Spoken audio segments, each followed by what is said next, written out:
Alléluia. Amen. Dis à ton voisin, tu dois apprendre à prier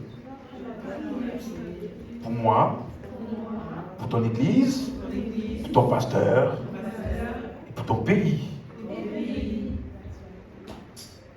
Tous les jours. Vous avez compris ça? Pas seulement le jour où tu te sens bien. Tous les jours. Donc nous allons continuer la série La doctrine du salut. Nous avons déjà beaucoup avancé. Je pense qu'on est déjà presque à la moitié.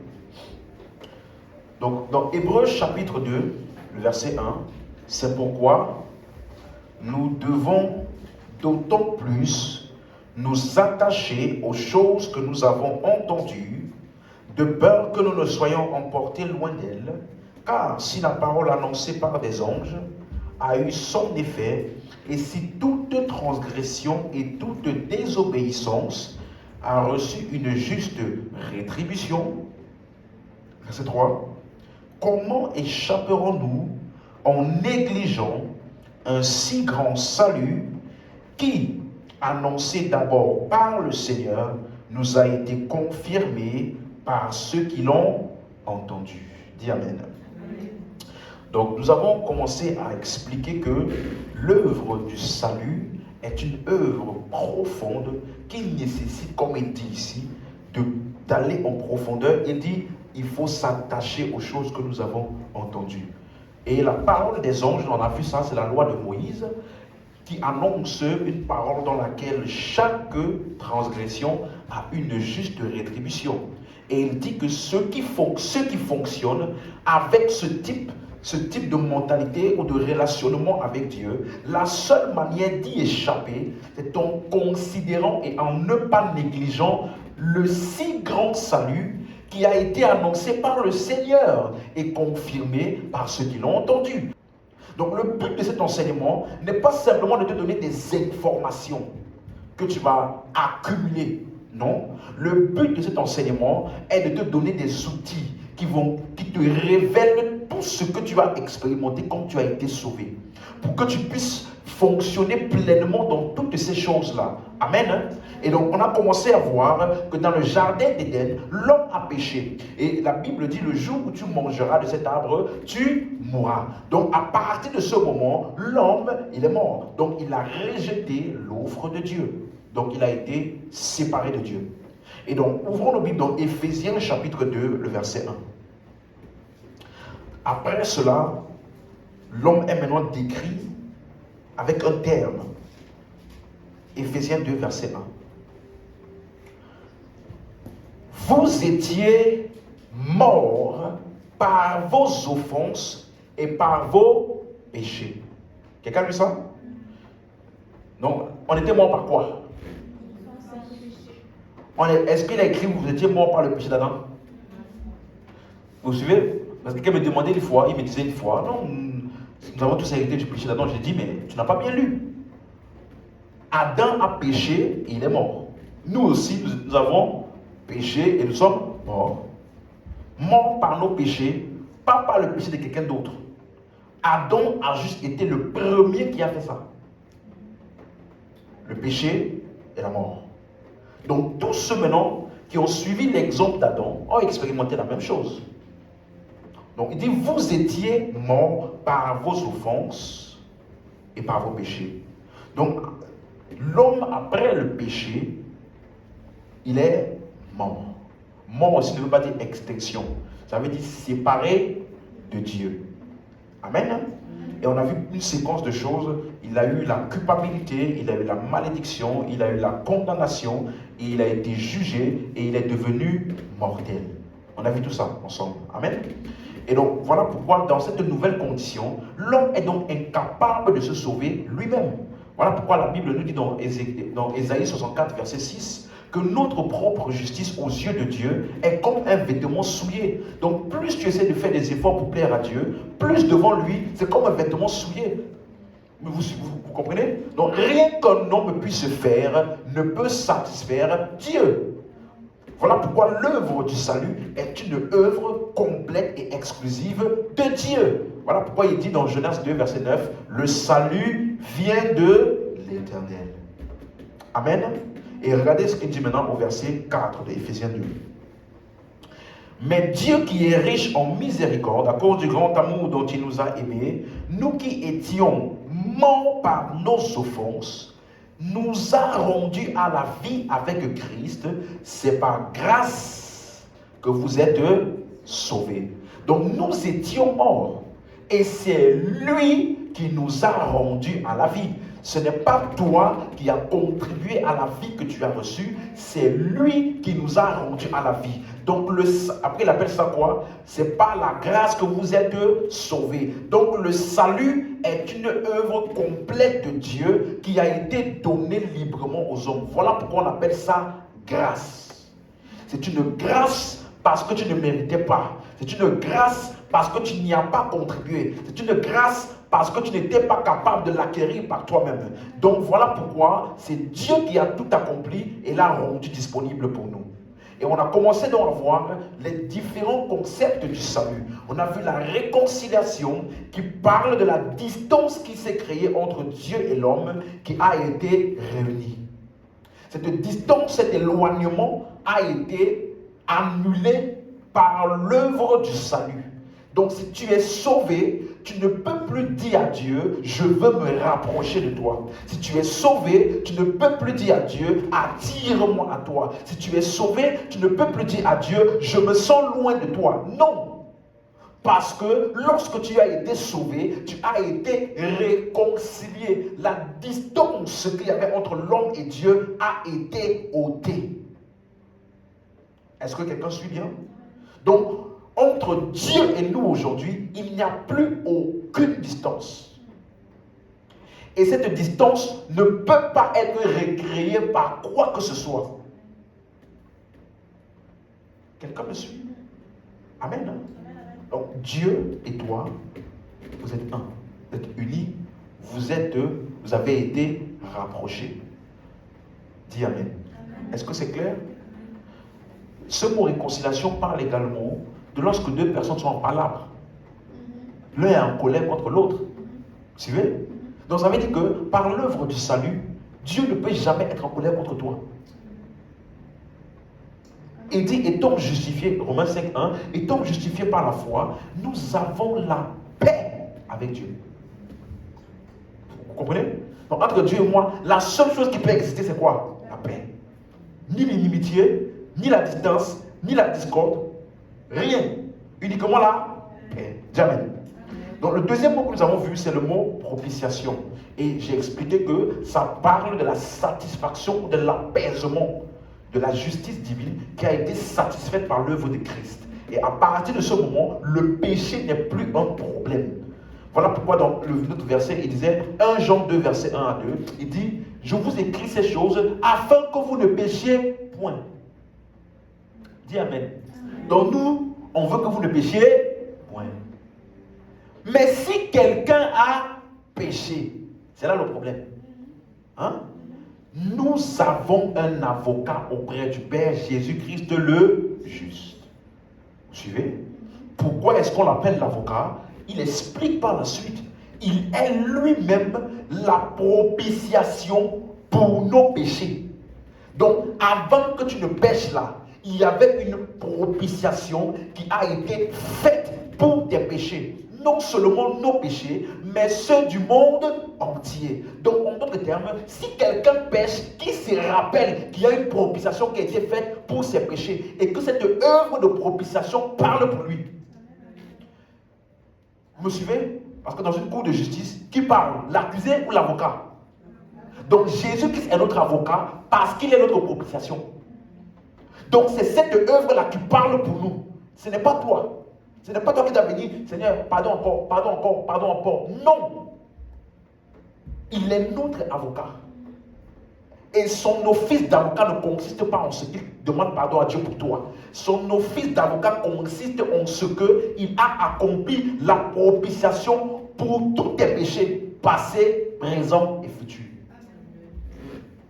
Donc, si jamais quelqu'un pêche, qu'est-ce qu'il doit faire? Il doit se rappeler et être conscient que ce péché qu'il vient de faire là a été réglé par l'œuvre de Christ. Dis-moi amen, déjà compris. Et le troisième mot, la rédemption, qui met l'accent sur le prix qui a été payé. Et le prix qui a été payé là, c'est qui? Jésus. Donc, quelle est ta valeur? Hein? Donc, ça veut dire que depuis que Jésus a payé le prix, nous connaissons notre valeur et nous savons ce qu'il va coûter à quelqu'un qui veut nous racheter pour nous faire sortir de notre nouveau propriétaire qui est Jésus. Parce qu'on a vu que ce mot-là parle d'un prix qui a été payé pour te libérer de l'emprise d'un propriétaire et te mettre sous la direction ou l'autorité ou alors l'appartenance à un nouveau propriétaire qui est qui? Jésus. Donc pour qu'on puisse te racheter, il faut qu'on paye le prix qui est sur ton étiquette. L'étiquette de prix qui est sur le chrétien, c'est qui? Jésus. Donc pour qu'on puisse me racheter, pour que le péché puisse t'enlever de Jésus, il faut que le péché là puisse payer Jésus à Jésus. S'il n'a pas la capacité de faire ça, il ne peut rien contre toi. Ni le péché, ni le diable, ni la mort. Est-ce que vous me suivez? Donc voilà pourquoi j'écoutais un homme. Tu vois, si tu ne comprends pas la profondeur de ce que je t'explique là, tu peux te faire blaguer n'importe comment. Lisons un passage. 1 Pierre chapitre 1 verset 18.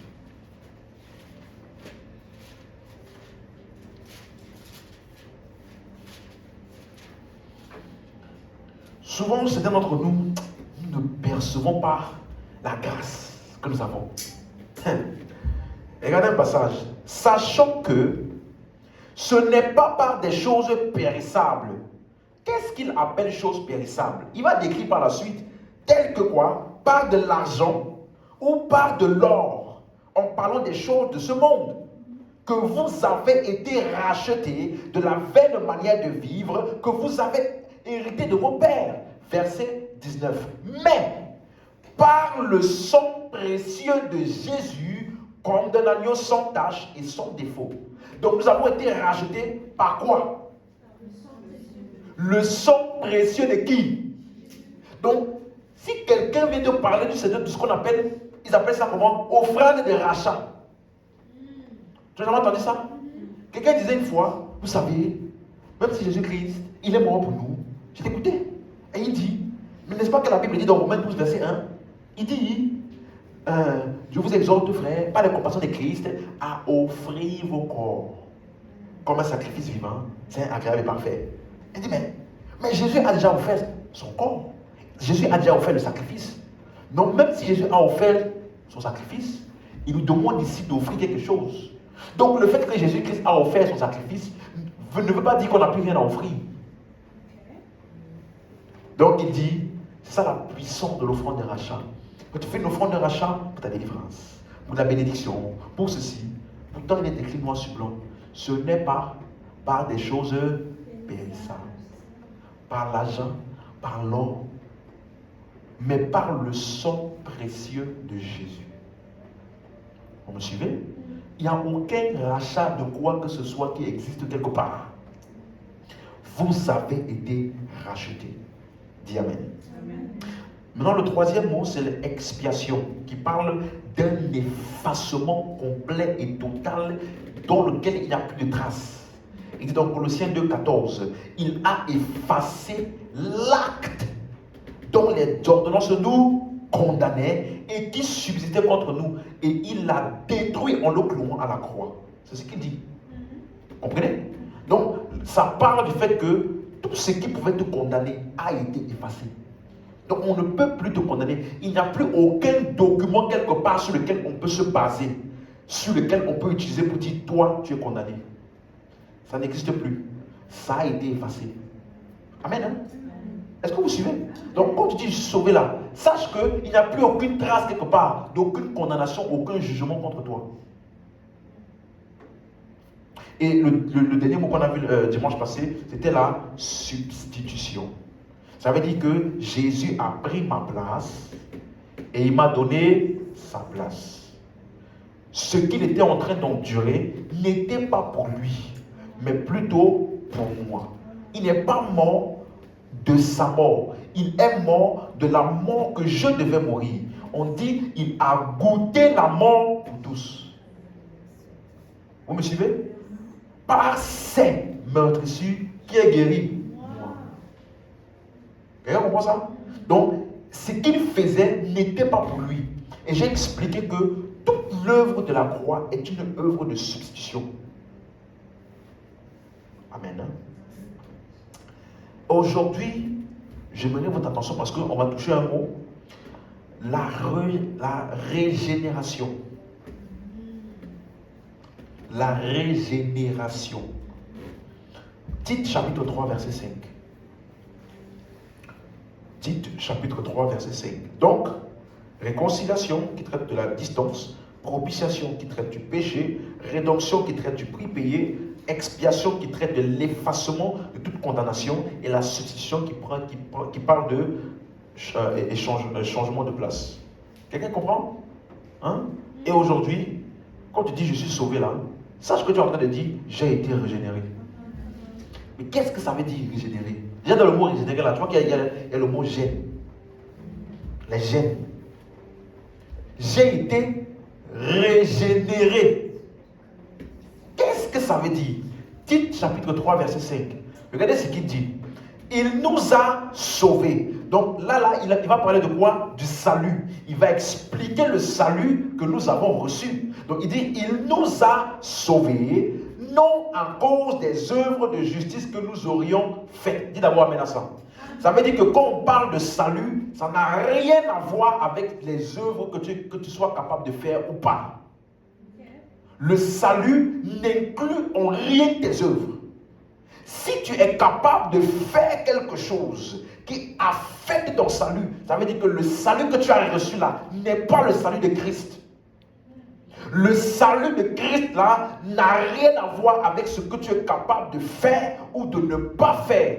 Non à cause des œuvres de justice que nous aurions faites, mais selon sa miséricorde. Donc le salut que nous avons reçu ne dépend pas de ce que tu fais ou de ce que tu ne fais pas. Ça dépend de la nature de Dieu qui a choisi de faire miséricorde aux hommes. Est-ce que tu me suis? Donc quand tu penses au salut, ne pense pas j'ai fait ceci, j'ai fait cela. Non. À chaque fois que tu penses au salut, pense au caractère de Dieu. Il est miséricordieux. C'est ça qui a engendré l'œuvre du salut. Dis amen. Et après, il dit maintenant, il va t'expliquer le salut là, dont il parle là. Comment est-ce qu'il est? Il dit quoi? Par le baptême de la régénération et le renouvellement du Saint-Esprit. Dans la version Darby, il dit par le lavage de la régénération, et dans la version Osterval, par le bain de la régénération. Donc la régénération là, c'est un baptême, c'est un bain, c'est un lavage. Vous suivez? Et il dit et le renouvellement du Saint-Esprit. Le mot et, c'est le mot grec kai qui veut dire c'est-à-dire. Vous suivez? C'est pourquoi dans la version Semeur, lui il appelle ça le bain purificateur de la nouvelle naissance, c'est-à-dire en nous renouvelant du Saint-Esprit. Donc la version Semeur, il n'a pas mis et, il a mis c'est-à-dire. Donc ce n'est pas deux expériences qu'il est en train dont il est en train de parler ici. Il est en train de parler d'une qui explique l'autre. Donc le bain de la régénération, c'est quoi en fait? Ça se fait par le Saint-Esprit qui te renouvelle. Il est en train de dire que c'est une action du Saint-Esprit. Donc, renouveler veut dire quoi? Ramener à nouveau. C'est ça, hein? D'où le mot nouvelle naissance. Est-ce que vous suivez? Donc, l'acte de régénération, là, est un acte qui est fait par le Saint-Esprit. Il appelle ça le lavage de régénération. C'est une fois pour toutes. Amen. Donc, pourquoi est-ce qu'on parle de régénération? De quoi est-ce qu'il s'agit?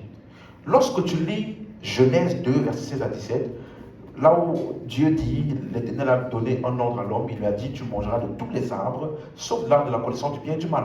Il dit, le jour où tu en mangeras, tu mourras. Donc ça veut dire que l'homme, par le péché, a expérimenté la mort. N'est-ce pas? Donc ça veut dire que par le salut, l'homme doit expérimenter quoi? la vie.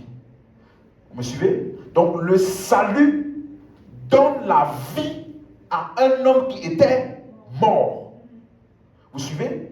Voilà pourquoi même dans Genèse 5, verset 3, vous allez voir que Adam, il a engendré Seth. Seth là, ensuite il a engendré, verset 6, Enoch. Et je vous ai expliqué que le mot Enoch veut dire sujet à la mort, soumis à la mort, voué à mourir. Est-ce que vous suivez? Donc cela veut dire que par le salut, le Saint-Esprit change la condition appelée la mort là, en vie. Le processus du passage de la mort à la vie, on appelle ça la régénération. Donc celui qui était mort, il reçoit la vie ou alors il vit à nouveau. Ce processus-là, pour amener à la vie celui qui était mort, on appelle ça la régénération. Donc revenons dans notre verset de tout à l'heure, Éphésiens 2, verset 1. Amen, quelqu'un suit bien? Regardez Éphésiens 2, verset 1.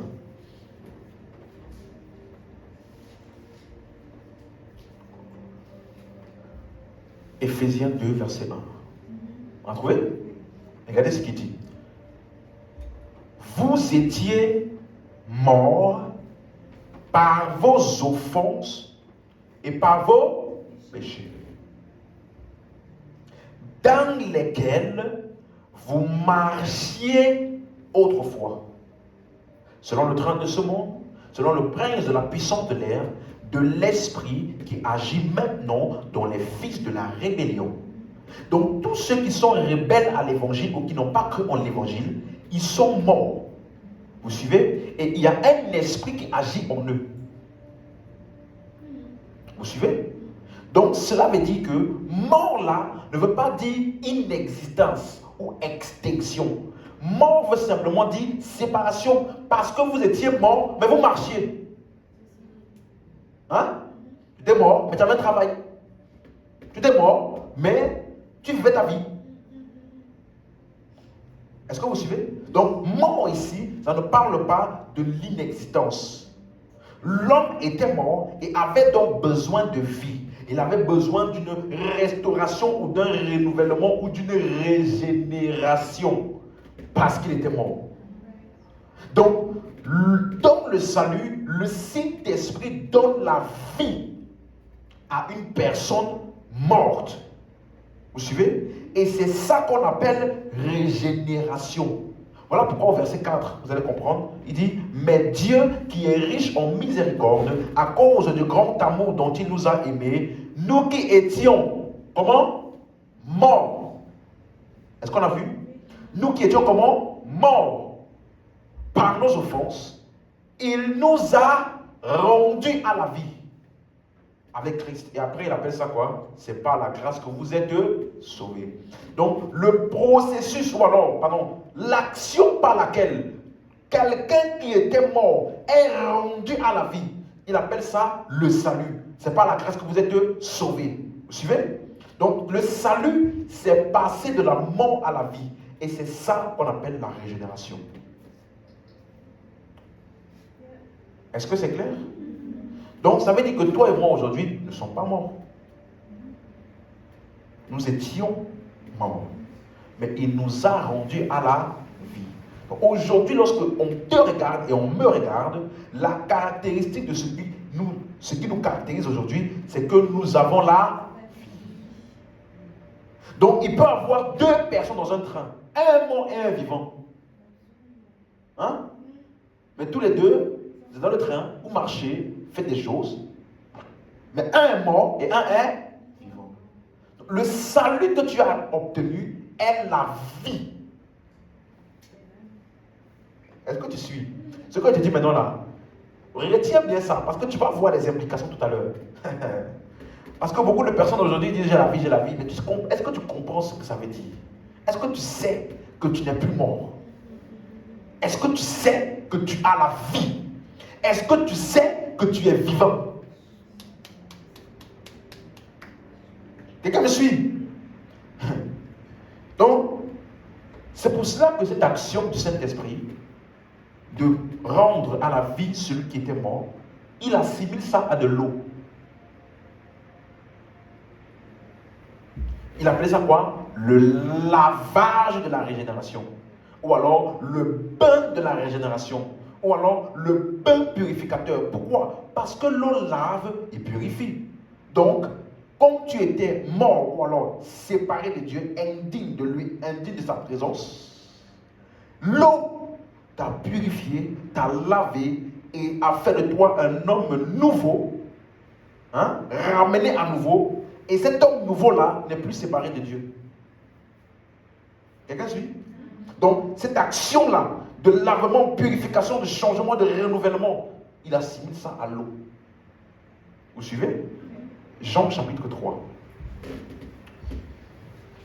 On va voir qu'est-ce qu'il appelle la nouvelle naissance. Jean 3, verset 3. Jésus répondit, en vérité, je te le dis, si un homme ne naît de nouveau, il ne peut voir le royaume de Dieu. Amen. Et regardez la question de Nicodème. Nicodème lui dit, comment un homme peut-il naître quand il est vieux? Peut-il rentrer dans le sein de sa mère et naître? Verset 5. Jésus répondit, en vérité, je te le dis, si un homme ne naît d'eau et d'esprit, il ne peut entrer dans le royaume de Dieu. Vous savez quand certaines personnes, quand ils lisent ce passage-là, je vais vous dire ce qu'ils lisent. Si un homme n'est pas baptisé d'eau et d'esprit, il ne peut pas entrer dans le royaume de Dieu. Ils lisent naître avec la bouche, mais dans leur tête là, ils lisent quoi? Baptême d'eau. Est-ce que c'est ce qui est écrit? Quelqu'un disait, il y a deux expériences. Baptême d'eau et baptême du Saint-Esprit. Comme il est écrit dans Jean 3, 5. Il dit, tu es sûr? Il dit, oui. À 100%, il dit, tu es sûr? Il dit, allons lire. Il dit, naître d'eau et d'esprit. Il dit, tu ne vois pas? Il dit, c'est écrit naître d'eau ou c'est écrit baptême d'eau? Pour la première fois, il a bugué. Hein? Donc, c'est pour te dire que, certaines personnes me demandent souvent, si tu lis la Bible beaucoup, ça ne veut pas dire que tu comprends. Ça dépend des enseignements que tu reçois. Tu peux lire quelque chose noir sur blanc et tu arrives à lire les enseignements qu'on t'a donnés là, dans le noir sur blanc qui est contradictoire à ce qu'on t'a dit. Quelqu'un me suit ici? Et parce que la personne était vraiment pleine d'assurance jusqu'à ce que je lui ai dit. C'est écrit baptisé d'eau et d'esprit ou naître d'eau et d'esprit. Elle a bugué. Ah, naître d'eau. Alors il dit, ça veut dire quoi naître d'eau alors? Et ça veut dire quoi naître d'esprit? Il dit, heureusement qu'il y a un traducteur de la Bible qui nous a épargné beaucoup d'exégèses inutiles. On l'appelle semeur. Parce que lui là, il nous a donné une version dans laquelle n'importe qui peut aller lire et voir ce que naître d'eau et d'esprit veut dire. Vous suivez? Parce que si je t'explique juste en te disant que le mot est, ça veut dire en grec kai, qui veut dire, c'est-à-dire, tu vas dire, voyez, c'est toujours vous. Vous voulez toujours montrer que vous voulez modifier la Bible, comme si les gens qui écrivent la Bible là, vous étiez là plus que eux. Ce n'est pas ça. Si toi et moi aujourd'hui là, quand on a une prédication que j'ai sur YouTube, va traduire ça en anglais à quelqu'un. Je te garantis qu'il y a des choses que j'ai dit que tu ne vas pas dire. Comme j'ai dit, avec le même sens que j'ai dit, avec les mêmes implications que j'ai dit. Donc dans la traduction, il y a toujours des choses qui sont loupées ou alors des interprétations qui sont introduites dans la traduction. Vous me suivez? C'est comme le texte que j'en avais lu ici, j'avais dit, c'est une chose terrible de tomber dans la main du Seigneur, entre les mains du Seigneur. Et quand tu lis ce texte-là, il y a plusieurs mots grecs. Pardon, dans ce mot grec-là, il a plusieurs traductions en français.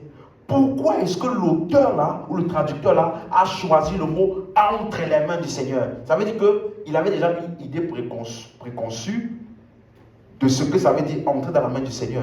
S'il avait lu tout, il aurait compris que quand tu es dans la main du Seigneur, il a dit mes brebis ne périront jamais.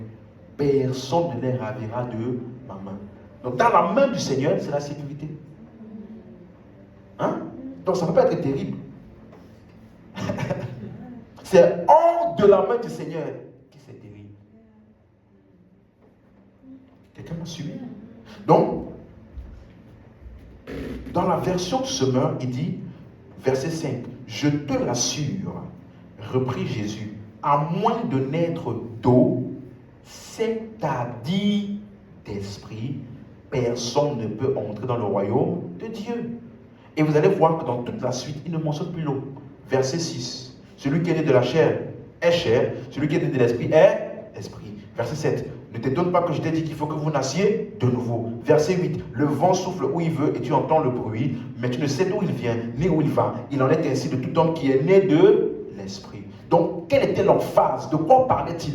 Naître de l'esprit. C'est ça qui était l'emphase. Et donc, il a utilisé l'eau pour symboliser l'action de l'esprit lors de la nouvelle naissance. Donc, naître d'eau, c'est-à-dire de l'esprit. Amen. Donc, Jésus, il utilise souvent l'eau pour symboliser l'esprit. Comment on sait? Jean 4, verset 14. Mais celui qui boira de l'eau que je lui donnerai n'aura jamais soif. Vous voyez? Quand tu lis ça, il parlait à une femme qu'il a rencontrée au bord d'un puits. Et Jésus lui dit, l'eau que je donne, si tu bois ça, tu n'auras plus jamais soif. Donc, est-ce qu'il est en train de parler de l'eau du puits? Est-ce qu'il est en train de parler de l'eau minérale? Non. Quelqu'un comprend? Mais regardez ce qu'il dit. Il dit, n'aura jamais soif, et l'eau que je lui donnerai deviendra en lui une source d'eau qui jaillira jusque dans la vie éternelle. Donc l'eau dont il parle là est une eau que quand tu reçois ça, ça donne la vie éternelle. Question, est-ce qu'il y a une rivière ou un magasin quelque part où ils vendent de l'eau que quand tu bois ça, un, tu n'as plus jamais soif. Deux, tu as la vie éternelle. Si tu trouves le magasin là, il faut m'envoyer l'adresse. Hein? Donc de quoi parlait-il? Il ne parlait pas, sûrement pas, de l'eau physique. Il a utilisé l'eau pour symboliser la vie éternelle. Jean 7, verset 37. Verset 38, pardon. Jean 7, 38. Celui qui croit en moi, des fleuves d'eau vive couleront de son sein, comme le dit l'Écriture. Il dit cela de quoi? De la rivière. Donc quand il parle des fleuves d'eau vive là, il parle de la rivière ou il parle de l'esprit? Vous suivez? Donc, quand il dit dans Jean 3, naître d'eau, c'est-à-dire de l'esprit, il utilise l'eau pour symboliser l'action de l'esprit lors de la nouvelle naissance. L'esprit fait une action de purification, de régénération, de lavement.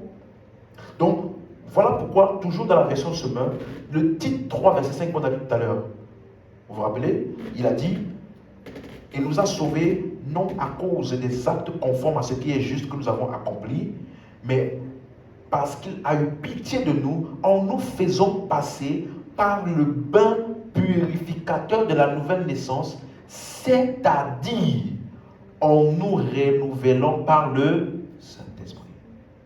Donc, le bain purificateur de la nouvelle naissance là, c'est expliqué par quoi? Le renouvellement par le Saint-Esprit. Donc, baptême de la régénération, bain purificateur de la nouvelle naissance, renouvellement du Saint-Esprit, c'est la même chose.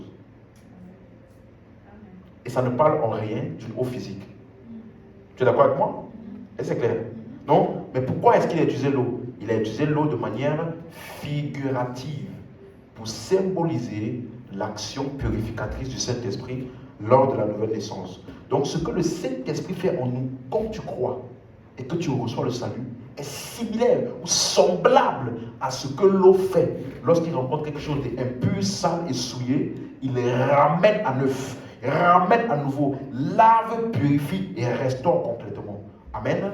Donc ça veut dire que le Saint-Esprit, lorsqu'il t'a donné la vie, il t'a purifié. Quelqu'un comprend? 1 Corinthiens 6, verset 11. 1 Corinthiens 6, verset 11.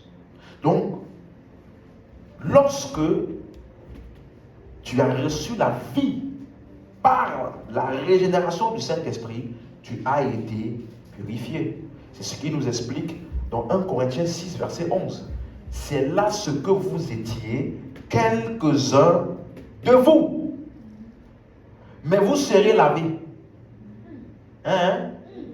C'est écrit quoi?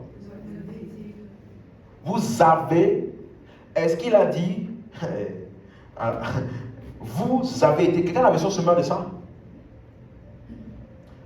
Vous avez été lavés, vous avez été sanctifiés, vous avez été justifiés au nom du Seigneur Jésus par l'Esprit de notre Dieu. Par l'Esprit de notre Dieu. La version semeur, il dit quoi? Mais vous avez été lavés, vous avez été purifiés du péché, vous en avez été déclarés justes au nom du Seigneur Jésus-Christ et par l'Esprit de notre Dieu. Vous avez été purifiés du péché. Hein? J'ai une question. Est-ce qu'il a dit, il vous purifie chaque jour? Quelqu'un n'a pas suivi. Écoute-moi. Souvent, les gens ont l'impression que tu pêches, ça te souille, Dieu te purifie. Après, tu repêches, ça te souille, Dieu te purifie. Après, tu repêches. Ça là, ce serait une purification continuelle. Ici, ce n'est pas continuel. Laisse-moi te dire, Dieu ne te purifie pas chaque jour. Vous avez été purifié. Donc c'est une fois pour toutes. Ça veut dire que par son œuvre et son esprit en toi, tu ne peux plus être impur ou souillé par quoi que ce soit devant Dieu.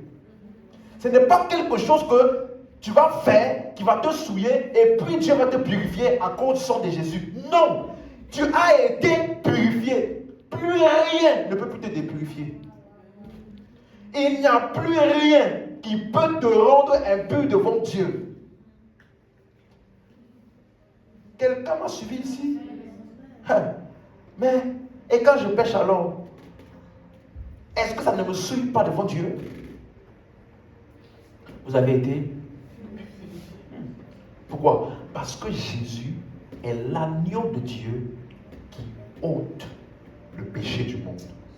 Et malheureusement, beaucoup de personnes, par manque de compréhension biblique, n'ont pas compris ce terme-là. Parce que je demande à quelqu'un, est-ce que Jésus est l'agneau de Dieu qui ôte le péché du monde? Il dit oui. Est-ce qu'il a réussi sa mission? Il dit, bah, regarde autour de toi. Les gens continuent de pécher. Donc il a ôté quoi? Vous suivez?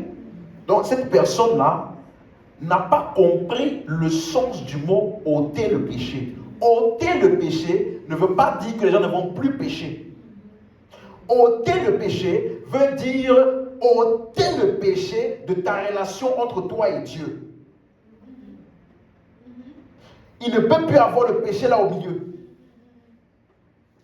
Donc ça veut dire que quand tu pêches, ton péché n'est pas sur toi. Ton péché est sur Christ, qui est l'agneau de Dieu, qui a été immolé pour tes péchés. Donc, malgré que tu viennes de pécher, ce péché-là n'est pas imputé sur toi, il est imputé sur Christ, qui est la substitution pour nous. Et devant Dieu, nous restons purs, comme si on n'avait pas péché.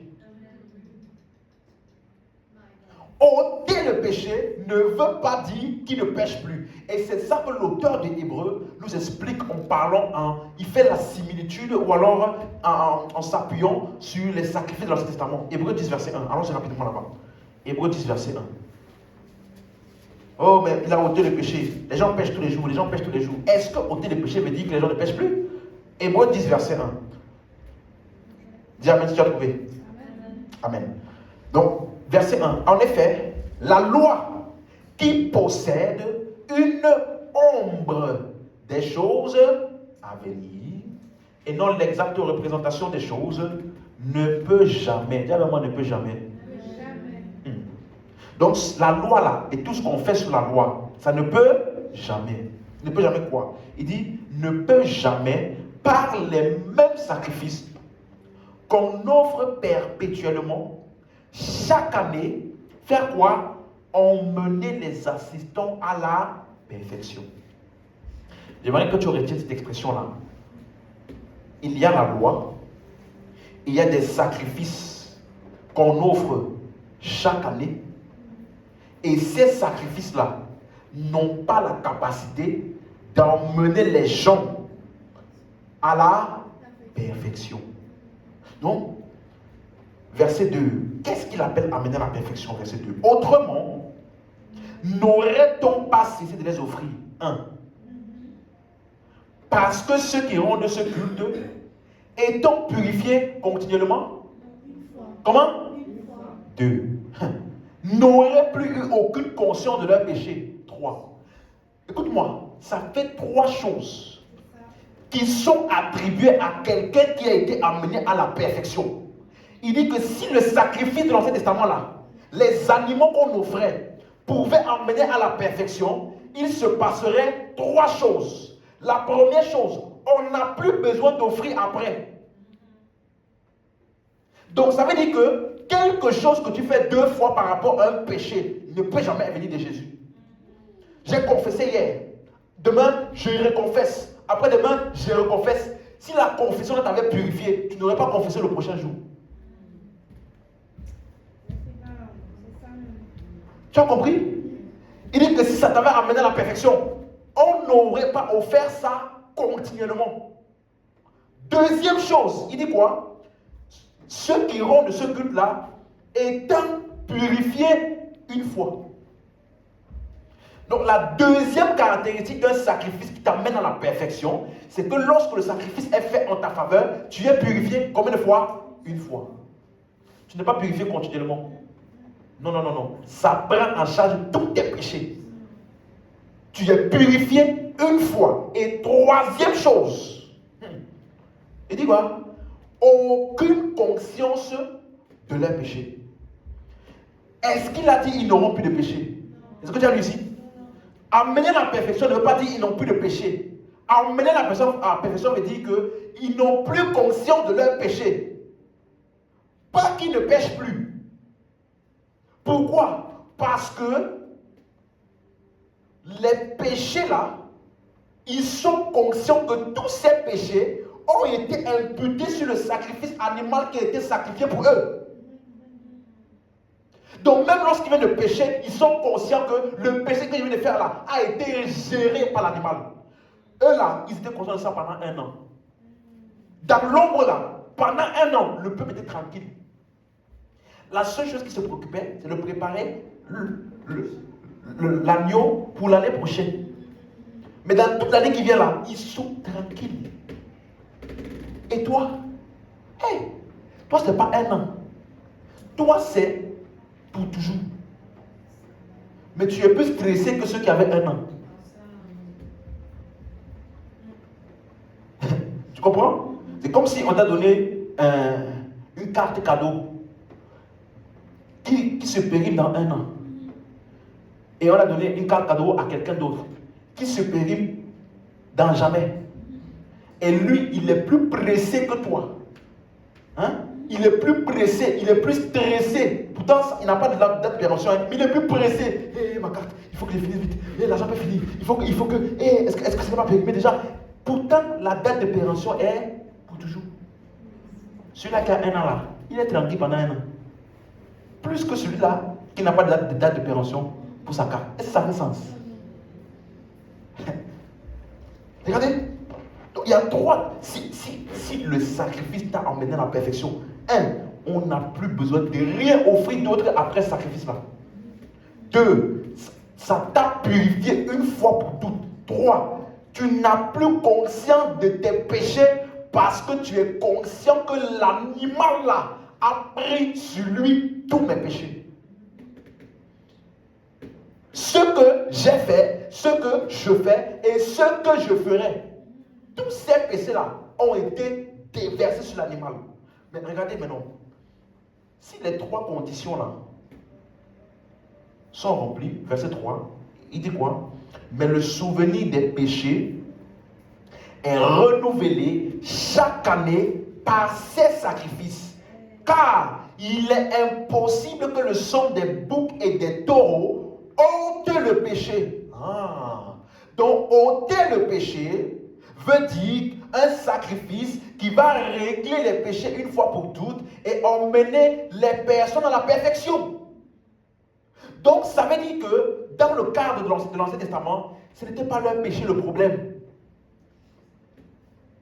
C'était le sang des boucs et des taureaux qui étaient incapables d'ôter le péché. Tu comprends? Le problème n'était pas qu'ils péchaient. Le problème était que le sacrifice qui avait été offert pour leur péché était incapable d'ôter le péché. Vous suivez? Mais regardez, verset 14. Oh, alléluia. Verset 14. Car par une seule offrande, il a emmené à la perfection pendant un an ceux qui sont sanctifiés. On parle de qui? Jésus. Lui, par une seule fois, offrande. Donc ça veut dire que son sacrifice là commence à avoir les qualificatifs. Une seule. Pas chaque année. Une seule. Il a emmené à la perfection. Pour combien de temps? Pour toujours. Ceux qui sont sanctifiés. Quelqu'un m'avait demandé, mais c'est qui ceux qui sont sanctifiés là? Il dit, va lire le verset 10. C'est en vertu de cette volonté que nous sommes sanctifiés par l'offrande du corps de Jésus-Christ. Combien? Une fois. Vous comprenez ça? Verset 11. Tandis que tout sacrificateur fait chaque jour de service et offre les mêmes sacrifices qui ne peuvent jamais ôter le péché, lui, après avoir offert un seul sacrifice pour les péchés, s'est assis pour toujours à la droite de Dieu. Donc, il a fait le sacrifice ou l'offrande qu'il fallait pour régler les péchés pour toujours. Il s'est assis. Et maintenant, tous ceux-là qui sont sanctifiés par ce sacrifice-là, il dit quoi? Il les a emmenés à la perfection pour... Donc, question. Quelles sont les trois choses associées à amener à la perfection déjà? La première chose, c'est quoi? On n'a plus besoin d'offrir quoi que ce soit après ce sacrifice-là. Deuxième chose, il serait purifié comment? Une fois. Donc, question, tu es purifié une fois? Et troisièmement, quoi? Ils n'auraient plus aucune conscience de leur péché. C'est ça qu'on appelle ôter le péché. Est-ce que dans tout ce qu'on a lu là, il est écrit quelque part qu'ils ne vont plus pécher?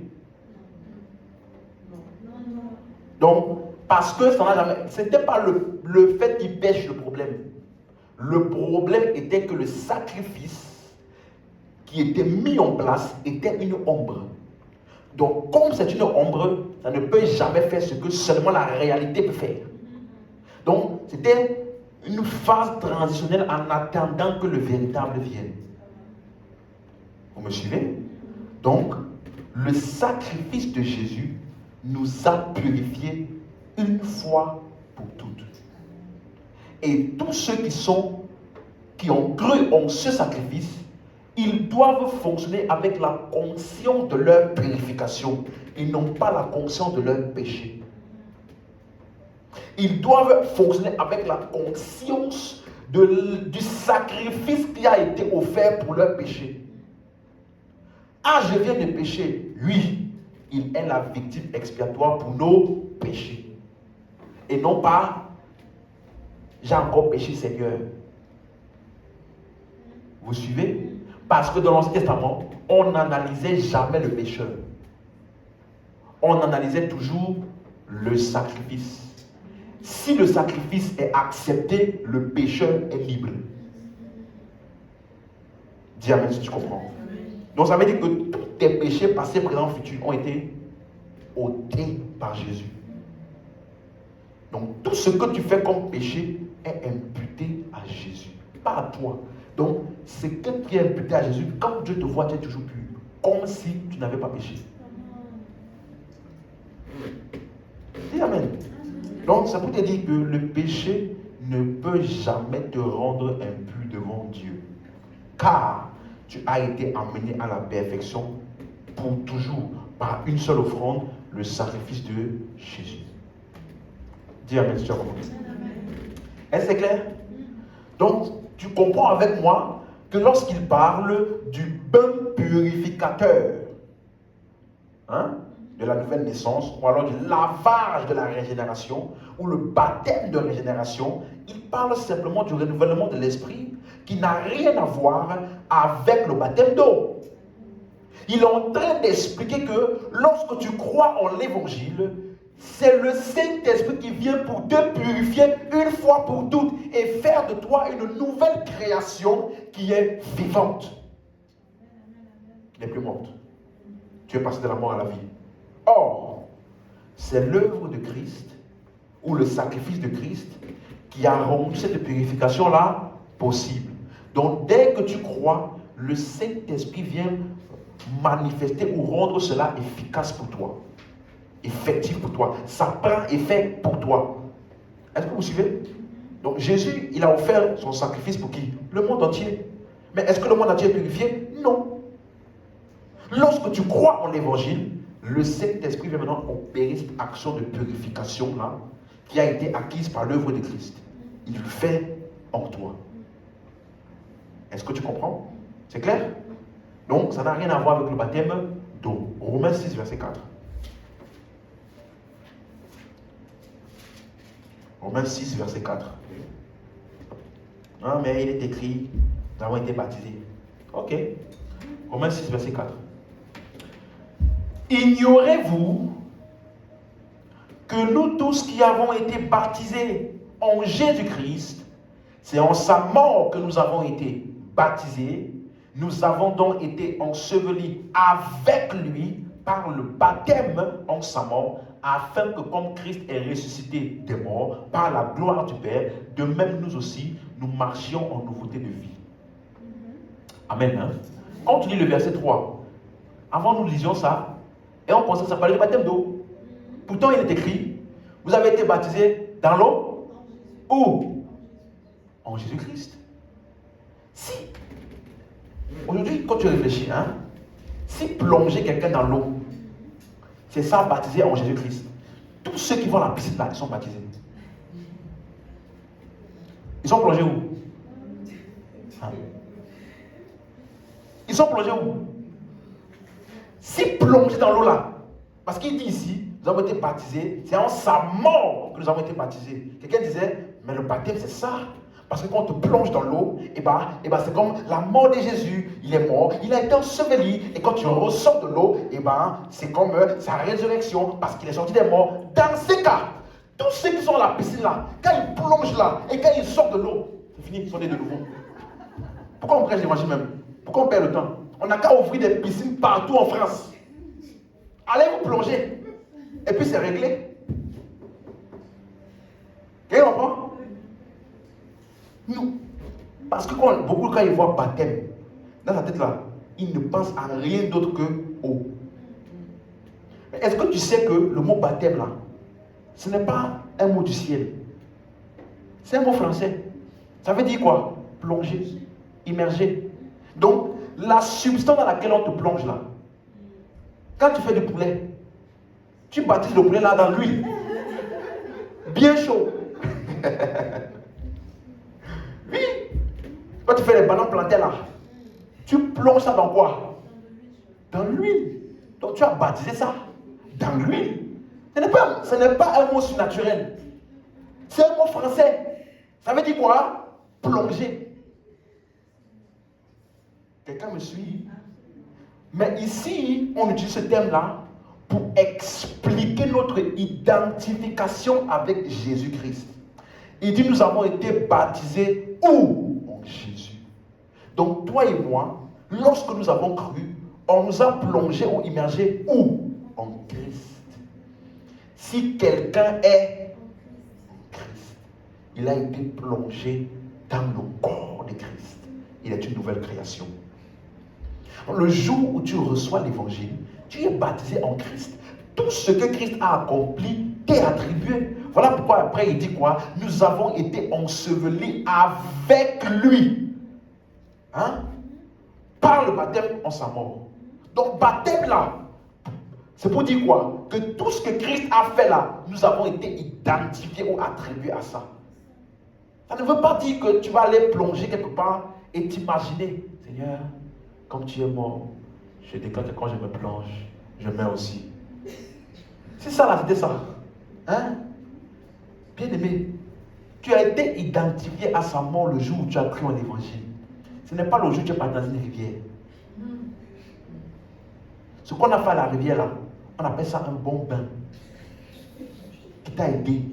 Peut-être que tu avais besoin de rafraîchissement. Ah mais pasteur, mais il y a des gens, quand ils plongent là-bas, ils commencent à manifester. Donc les démons là, c'est faux.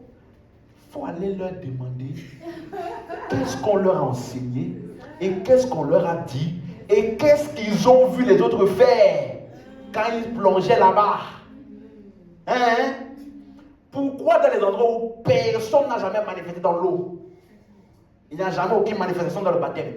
Ce n'est que dans les endroits où, quand on plonge les gens là, ça devient bagarre dans l'eau au lieu de baptême. Pourquoi ce n'est que dans ces endroits-là, il y a ce genre de choses? Je dis ici, les enseignements que tu reçois vont déterminer le type de vie et de marche chrétienne que tu auras. Si tout le monde tombe dans l'eau et puis gesticule, même si tu n'avais pas d'intention, tu vas gesticuler là-bas dedans. Parce que c'est dans ton subconscient que tu as accepté cette vérité-là. Baptiser en Jésus-Christ veut dire identifier à son œuvre. Et ça s'est passé lorsque tu as cru. Regardez Galates 3, 27. Galates 3, 27. Amen. Hein? Galates 3, 27. Vous tous, lisons d'abord le verset 26 pour avoir le contexte. Car vous êtes tous fils de Dieu par quoi? Par quoi? Dites-moi s'il vous plaît. La foi en... Donc il parle à des personnes qui sont déjà devenues fils de Dieu par quoi? La foi en... Donc il t'explique que quand tu as cru en Jésus, tu es devenu quoi? Fils de Dieu. Le fait de croire en Jésus que tu es devenu fils de Dieu là, il te donne une autre description de ça. Verset 27. Vous tous qui avez été quoi? Baptisés dans l'eau, où vous avez revêtu. Donc ce n'est pas quand tu as plongé dans l'eau que tu as revêtu Christ. Quand tu as tu as cru en Jésus, tu as été quoi? Fils de Dieu. Tu as été quoi? Baptisé en Christ. Tu as fait quoi? Revêtu Christ. C'est la même expérience qui t'explique. Il n'y a pas l'eau. Il y a l'eau là quelque part. Peut-être ma Bible n'est pas bien traduite, je ne sais pas. Il n'y a pas l'eau. Est-ce que vous suivez? Et 1 Corinthiens 12. Je vous ai dit ce mot-là. C'est un mot français. Baptême. Ce n'est pas un mot spirituel. 1 Corinthiens 12, verset 13. Donc la prochaine fois que quelqu'un te demande, est-ce que tu es baptisé? Tu dis oui. Oui. Tu es baptisé? Oui. Baptisé même. Vraiment baptisé. Hein? Ok. Verset 13. Nous avons tous, en effet, été quoi? Jamais baptisés. Donc nous tous, nous avons été quoi? Dans un seul quoi? Donc la substance où on nous a plongé là, c'est où? Pour former quoi? Un seul. Donc, c'est le jour où tu as cru, tu as été baptisé dans l'esprit, dans un seul esprit, pour former un seul corps. À partir de ce moment-là qu'on dit, si quelqu'un est en Christ, ça te concerne. Quelqu'un comprend maintenant? Donc, tu n'as pas été plongé dans une rivière, tu as été plongé dans le corps de Christ. Et c'est l'esprit qui t'a plongé. Tu es devenu membre du corps de Christ. Donc, ça n'a rien à voir avec le baptême d'eau. Est-ce que c'est clair? Donc, ça veut dire que comme le Saint-Esprit t'a donné la vie, il t'a plongé en Christ. Il t'a purifié. Et donc, à partir de ce moment, tu as ce qu'on appelle maintenant la vie. Vous vous rappelez? Régénération veut dire quoi? Passer de la mort à la vie. Tu as reçu la vie. Et qu'est-ce que ça veut dire? Jean 5, 21. Jean 5, verset 21. Jean chapitre 5, le verset 21. Car, comme le Père ressuscite les morts, et, le mot est, ça veut dire, c'est-à-dire, donne la vie. Ainsi, le Fils donne la vie à qui il veut. Donc, ressusciter là, ça veut dire quoi? Donner la vie. Donc, Dieu nous a donné la vie en Christ par le Saint-Esprit. Dieu nous a donné la vie en Christ par le Saint-Esprit.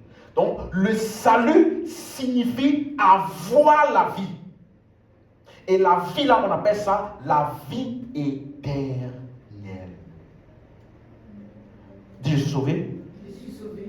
Donc, j'ai la vie éternelle. Donc, être sauvé veut dire avoir la vie éternelle. Est-ce que c'est clair pour quelqu'un? Et regardez maintenant un texte. Jacques 1, verset 17. Mettez un marque-page avant d'aller là-bas dans Jean 5 toujours. On va revenir dans quelques instants. Mais allons voir quelque chose dans Jacques 5. Jacques 1, pardon. Jacques 1. Verset 17.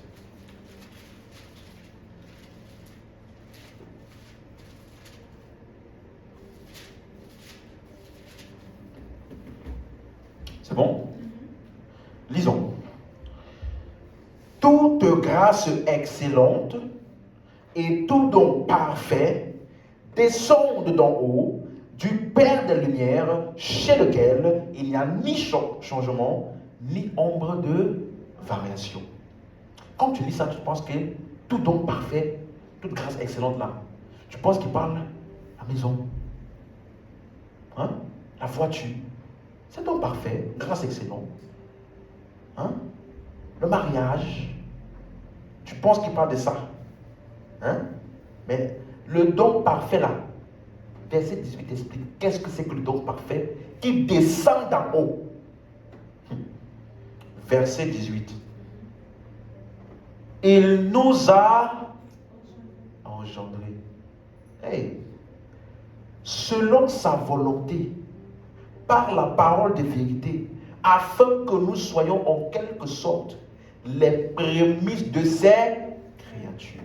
Regarde-moi, regarde-moi. Tout don parfait, toute grâce excellente descend d'en haut. Don parfait, grâce excellente là, c'est qui? Toi. Il nous a engendrés.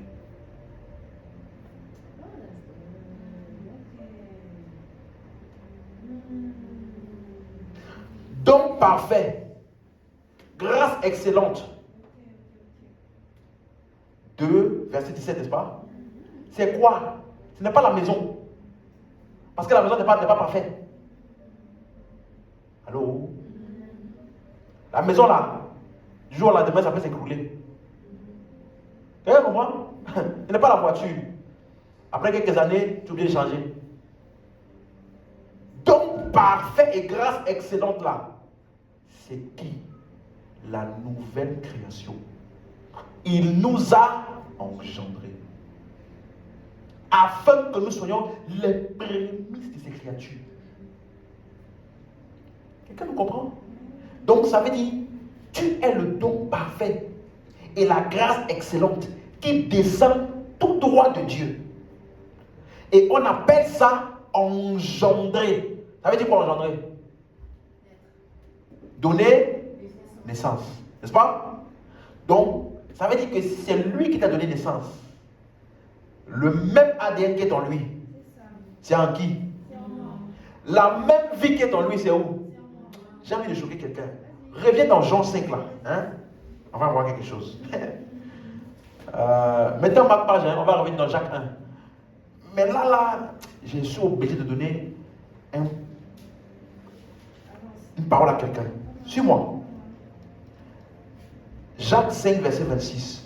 Il nous a engendrés, ça veut dire que maintenant nous sommes quoi? Ses fils. C'est ça? Nous sommes fils de Dieu. Parce que c'est lui qui nous a engendrés. Jean 5, verset 26 maintenant. On était tout à l'heure au verset 21 de Jean 5. On va lire le verset 26. Qu'est-ce qu'il dit? Il dit ceci. Car comme le Père a la vie en lui-même. Aïe, aïe, aïe, suis-moi. Le Père a la vie où? Donc, il n'y a pas une vie quelque part que le Père tire ou prend quelque part. La vie là est inhérente où? Dans le Père. Tu me suis? C'est ça qui fait que le Père est complet. Ne manque de rien à tout. Hein? Il dit quoi par la suite? Ainsi. Dis-moi ainsi. Donc, de la même manière que le Père a la vie en lui là, exactement le même modèle, hein, il a donné au Fils d'avoir la vie où? J'ai une question. Tu es fils? Ça veut dire que exactement la même vie qui est dans le Père, c'est exactement la même vie qui est en toi. Ça veut dire que le Père ne va rien envoyer du ciel pour t'aider.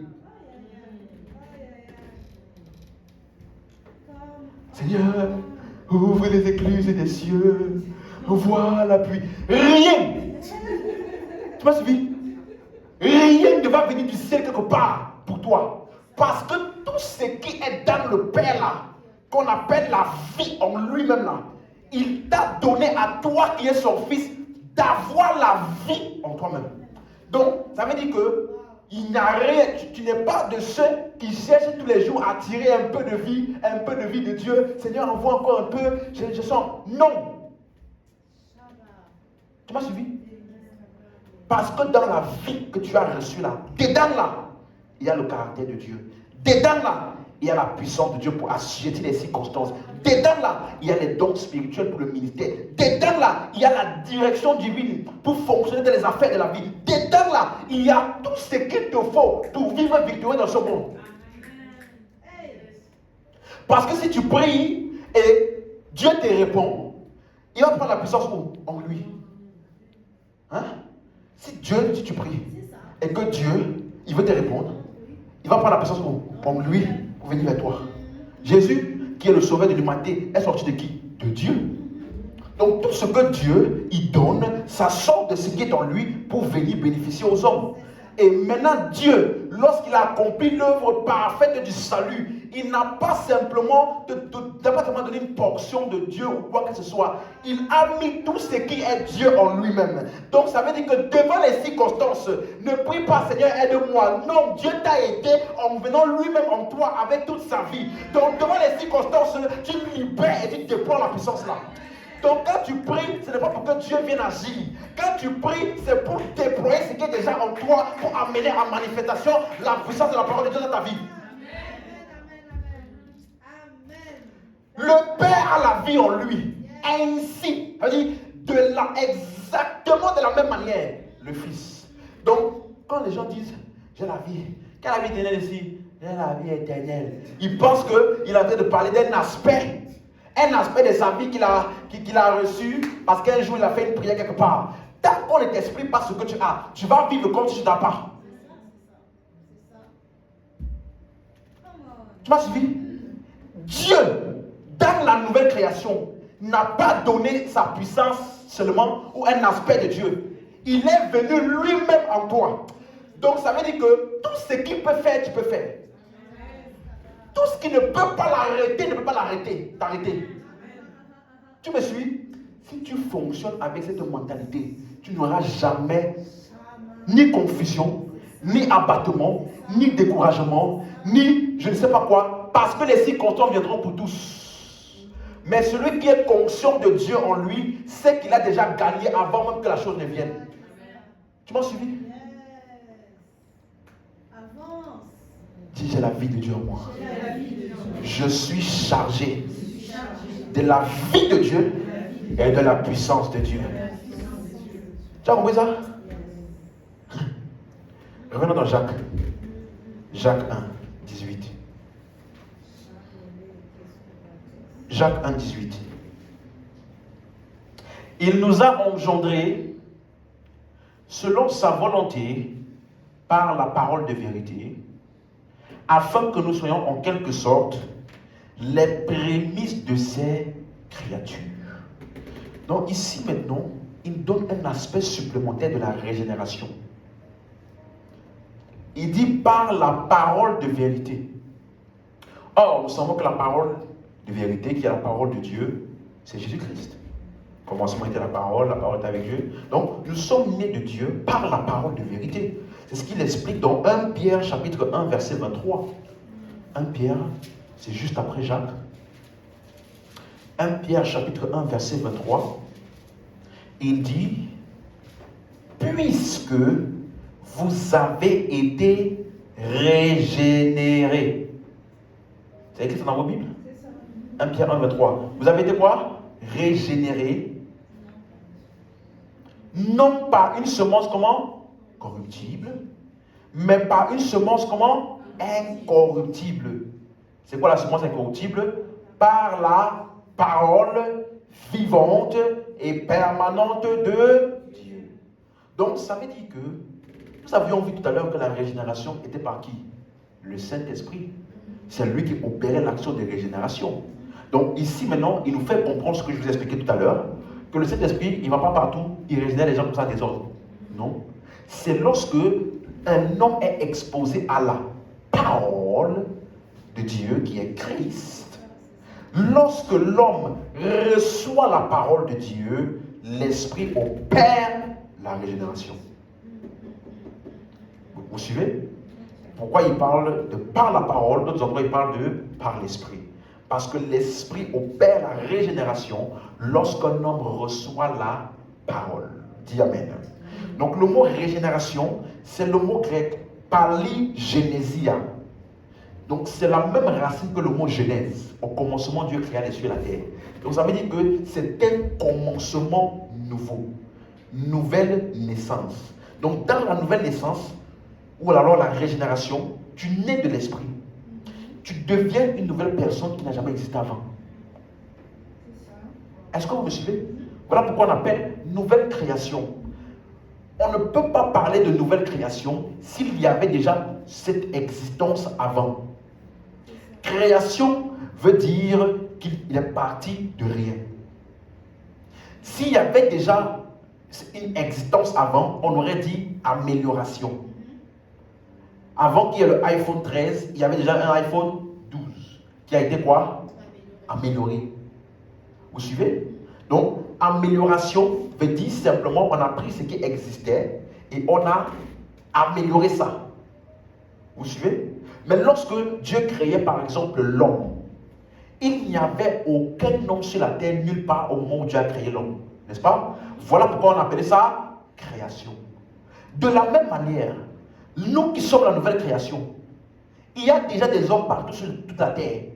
Donc si malgré qu'il y a des hommes partout sur toute la terre, on nous appelle nouvelle création, ça veut dire que le type d'homme que toi et moi nous sommes là est un type qui n'a jamais existé avant. Ce n'est pas une amélioration du type d'homme que tu étais avant.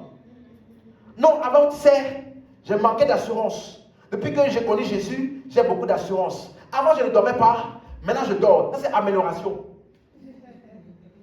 Oui, avant je mentais beaucoup, maintenant je ne mens plus trop. Avant j'avais pas de travail, ça c'est amélioration. Et des fois, tu n'as pas besoin de Dieu pour t'améliorer. Mais ici, on parle de régénération ou alors nouvelle création ou alors nouvelle naissance. Ça veut dire que tu deviens une personne nouvelle qui n'a rien à voir avec celle d'avant. Donc tu as le droit de dire à quelqu'un, hey, tu te rappelles quand nous étions à l'école primaire à l'époque, tu vas le dire, c'était pas moi. C'était le vieil homme. Nous avons revêtu l'homme nouveau, qui est la nouvelle création de Christ. Celui avec qui tu partais souvent voler là, il est mort. Celui qui est ici là, il a la vie éternelle en lui. Tu as le droit de dire ça. Et si tu parles beaucoup comme ça, tu vas voir que ton système de pensée, ta manière de vivre va changer. Ah, tu sais, nous dans notre famille, on est tous colériques. La personne qui de votre famille là, qui est tous colérique là, n'existe plus. Ah, tu sais, moi, depuis que je suis petit, j'ai grandi comme ça, et ben, j'ai été abusé, j'ai vécu ceci, et puis à cause de ça, maintenant, j'arrive plus à être épanoui dans la vie. La personne qui a été abusée là, n'existe plus. Le seul endroit où elle existe, c'est dans ton cerveau. D'où le renouvellement de l'idée. Donc, dans ton esprit, tu n'as besoin d'aucun renouvellement parce que c'est une nouvelle personne. Il faut maintenant que ton intelligence accepte que tu es une nouvelle personne. Tant que tu n'as pas accepté ça, tu vas continuer à refonctionner comme l'ancienne, tandis que tu es devenue nouvelle. C'est une régénération. Regardez les termes. Fils de Dieu, nouvelle naissance. Nous n'avons pas reçu, Romains 8,15, nous n'avons pas reçu l'esprit de servitude pour être encore dans la crainte. Nous avons reçu l'esprit d'adoption par lequel nous crions Abba, Père. Le baptême de la régénération. Si quelqu'un est en Christ, il est une nouvelle création. Regardez. Ça parle de quelque chose de nouveau, une naissance nouvelle. Donc, lorsque tu es régénéré ou alors que tu reçois la parole et l'évangile, le Saint-Esprit vient implanter les gènes de Dieu en toi. C'est pour ça qu'on appelle ça la régénération. Maintenant, tu as l'ADN de Dieu, tu as la vie de Dieu en toi. Régénération, palygénésia. Ça veut dire recommencer à nouveau. Donc, ça veut dire que tu n'as pas recommencé là où Adam était. Tu m'as suivi? Quelqu'un disait, Jésus est venu pour restaurer ce qu'Adam avait perdu. Non! Adam n'a jamais eu la vie éternelle. Donc, toi, tu n'es pas là où Adam était. Tu es là où Adam devait être. Tu m'as suivi? Donc, ça veut dire que l'état de mort dans lequel Adam était, Jésus-Christ est venu et a racheté l'homme de ça. Et celui qui reçoit ça là, il ne revient pas là où Adam était. Il vient dans la vie dans laquelle Adam devait être, mais il n'a pas pu. Pourquoi? À cause de son choix. Dis amen. Donc ça veut dire que aujourd'hui, un homme normal, comme Adam, au début, il avait la vie humaine. Adam est né avec la vie humaine. C'est tout. Et il doit recevoir la vie éternelle pour être libéré de la condamnation éternelle. Parce que quiconque n'a pas Christ est destiné à la condamnation. Parce que le seul péché pour lequel Christ n'est pas mort, vous vous rappelez, c'est quoi? L'incrédulité. Ça là, si tu rejettes la vie qui est dans Christ, tu as la mort et la condamnation. Amen. Donc, vie éternelle, ça veut dire quoi? Vivre pour toujours. Une vie qui ne peut pas s'arrêter ni s'expirer. Tu comprends ça? Ce n'est pas la vie éternelle, ce n'est pas une repentance. Non, avant je pensais mal, maintenant je pense bien. Non, hein? Ce n'est pas une conversion. Oh non, maintenant j'ai compris que, franchement, si je continue dans ce chemin-là, ma vie ne va pas avancer. Donc j'ai décidé de me calmer, de remettre ma vie en place. Il y a beaucoup de gens qui sont dans les églises. Hein?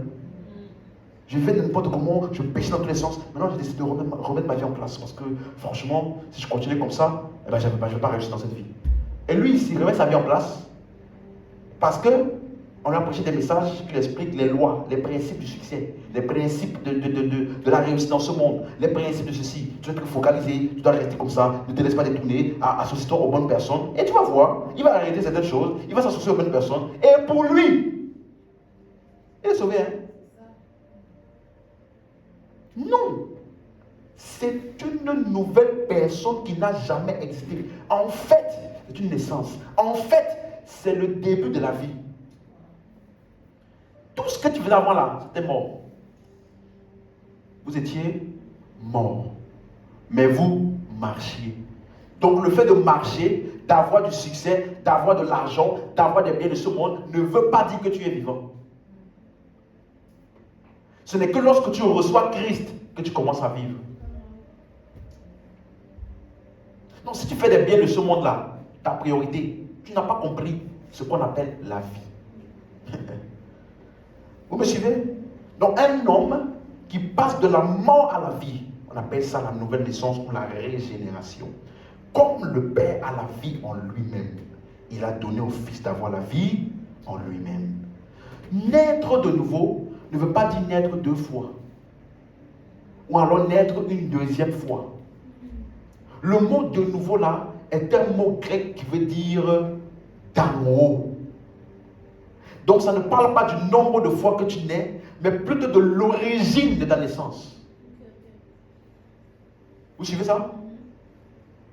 Donc naître de nouveau veut dire naître d'en haut. Voilà pourquoi il y a une version qui parle, à la place de dire naître de nouveau, ils appellent ça naître d'en haut. Parce que c'est nous qui sommes le don parfait, qui descendent d'où? D'en haut. Naître de nouveau, c'est ça. Amen.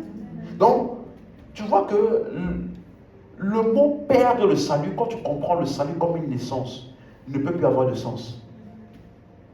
Parce que si tu dis que tu perds le salut, c'est comme si tu disais à un être humain, tu es né humain. Si tu ne vis pas bien comme humain là, tu vas sortir de la naissance d'humain pour renaître animal. Est-ce que ça fait sens? Hein? Imagine-toi ton enfant, il dit, franchement, tu l'as fait naître humain.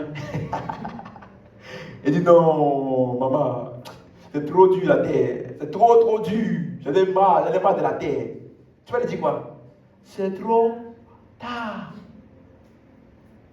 Tu ne peux plus renaître autre chose. Même Nicodème a compris ça. Tu ne peux pas rentrer dans le ventre de ta mère pour renaître. Tu ne peux pas. Ça ne fait pas sens. Ça ne fait pas sens. Donc, quand tu nais de Dieu, c'est fini. C'est une naissance. Et la naissance que tu expérimentes détermine la nature et les gènes qui sont en toi, qui vont te déterminer le type de capacité avec lequel tu opères pour vivre ta vie. Un être humain, il marche, il mange, il parle, parce que c'est inhérent à sa nature. Donc tu ne peux pas regarder un être humain et dire, j'ai peur qu'il rompe. Hein? J'ai peur qu'il rompe. Hey, fais attention pour ne pas romper. Fais attention pour ne pas romper. Non! Il est humain. Donc son naturel là, c'est de marcher sur ses 2 pieds. De la même manière, quand quelqu'un naît de Dieu, tu n'as pas besoin de hey, j'ai peur qu'il pêche. J'ai peur que le péché l'engloutisse. Non! C'est inhérent en lui de dominer sur le péché. Imagine-toi, si tu vois un être humain qui sait nager, qui tombe dans l'eau, tu vas paniquer. Il ne faut pas qu'il oublie de sortir. Il ne faut pas qu'il oublie de sortir. Parce que là, s'il ne sort pas, il va devenir poisson. C'est comme ça que Satan pense. S'il reste dans l'eau trop longtemps, il va se transformer en poisson. Si tu restes trop longtemps dans le péché, tu vas devenir un pécheur.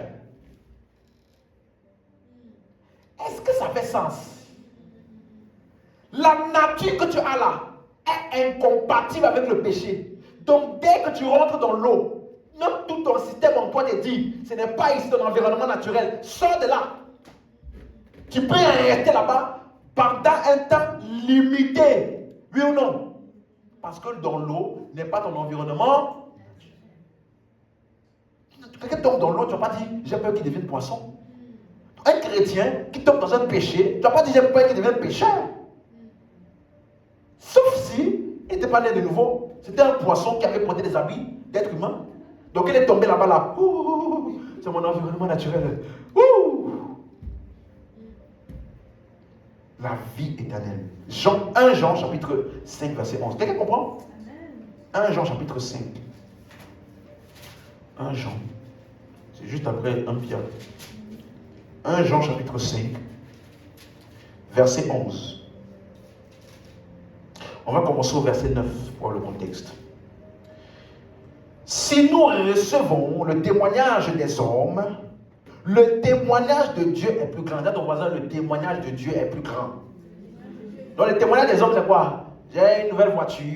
Avant, J'étais pauvre, maintenant je suis riche. Avant, j'avais pas de mari, maintenant j'ai trouvé un bon mari à l'église. Avant, maintenant je suis comme ça. Ça, c'est le témoignage des hommes. Hein? Le témoignage de Dieu est plus grand. Qu'est-ce que Dieu appelle témoignage? Est-ce que c'est ce que les gens font souvent là à l'église là? Regardez ce qu'il dit. Le témoignage de Dieu est plus grand car le témoignage de Dieu consiste en ce qu'il a rendu témoignage à son Fils. Verset 10. Celui qui croit au Fils de Dieu a ce témoignage en lui-même. Écoute-moi. Il y a un témoignage inhérent en tous ceux qui ont cru en Jésus-Christ.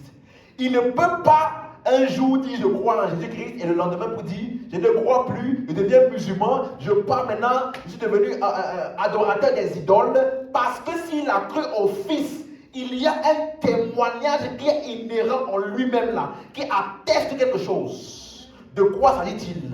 La suite. Celui qui ne croit pas, Dieu le fait menteur puisqu'il ne croit pas au témoignage que Dieu a rendu au Fils. 11. Quel est le témoignage? Voici ce témoignage. C'est que Dieu nous a donné la vie éternelle. Voilà notre témoignage. Voilà ce que Dieu témoigne de nous. Et cette vie est dans le Fils. Celui qui a le Fils a la vie. Celui qui n'a pas le Fils n'a pas la vie. Donc ça veut dire que c'est le témoignage qui est inhérent en chacun. J'ai la vie. Dieu nous a donné la vie et la vie est dans son Fils. Donc tu as j'ai la vie éternelle et rien ne peut changer ça. Ça ne sert à rien de prier, Seigneur, écris mon nom dans le livre de vie. Ça ne sert à rien de faire ça parce que le témoignage là est déjà scellé. Dieu nous a donné la vie. Si tu as le Fils, tu as la vie. Donc le jour où tu as reçu Jésus, écris le nom dans le livre de vie n'est plus un souci ni un problème pour toi. C'est une affaire réglée. Est-ce que vous suivez? Il a dit, nous qui étions morts, il nous a rendus à la vie. Donc ça veut dire que quand tu es sauvé, tu as la vie éternelle. Et non pas seulement la vie éternelle. À la suite, il dit, il nous a ressuscités ensemble et nous a fait asseoir ensemble dans les lieux célestes où? En Jésus. Ah, quelqu'un suit ça? Donc, tu es où aujourd'hui? Dans les lieux célestes, en Jésus. En Jésus. Tu iras au ciel? Hein? Non. Les lieux célestes là, c'est où? En Christ. Christ est où? En moi. Donc le ciel est où? En moi. Donc le ciel ne doit pas être ton objectif. C'est par là-bas que tu as commencé la vie chrétienne. C'est comme si tu entres dans la... Aujourd'hui là, tu entres dans l'église, tu t'assois et tu commences à prier, Seigneur, j'aimerais être à l'église. Tu as un problème. Tu dis, mon objectif dans la vie, c'est d'être à l'église. Vendredi, à 21h. C'est mon objectif le plus profond, Seigneur. Même si tu es sincère, tu es ignorant. Quelqu'un comprend ça? Parce que Dieu habite en toi. Alléluia. Ce qui fait le ciel, c'est la présence de Dieu. Et Dieu est où? Donc, le concept de la Trinité, pour terminer. Hein? Tu vois, les gens demandent, Jésus, il est Dieu, il est Fils de Dieu. Il est quoi en fait, Jésus là? Jésus, suis-moi. Dieu, à la création, il est Père. Dans la rédemption, il est Fils. Et dans la régénération, il est Esprit. Tu as compris ça? Dans la création, il est Père. Dans la rédemption, il est Fils. Et dans la régénération, il est Esprit. Donc, c'est le même Dieu qui a pris plusieurs formes possibles pour accomplir l'œuvre de la rédemption. Donc, la Trinité est un concept de la rédemption. La Trinité n'a eu son sens parce que Dieu, il s'est assis et il a pensé à comment racheter l'homme. comment accomplir la rédemption de l'homme. Lorsque Dieu a pensé ce plan-là, le concept de la Trinité a pris place. Parce qu'il fallait que ce soit un homme qui puisse accomplir la rédemption des hommes. Parce que le péché est entré dans le monde par un seul homme. Donc il fallait que ce soit un homme qui rachète les hommes du péché. Or, Dieu n'est pas un homme. Hein? Et Dieu, il ne peut pas mourir. Quelqu'un me suit? Donc, comme tu entends Christ là, c'est Dieu qui s'est tabernaqué dans un lieu et dans une localisation. Est-ce que tu suis?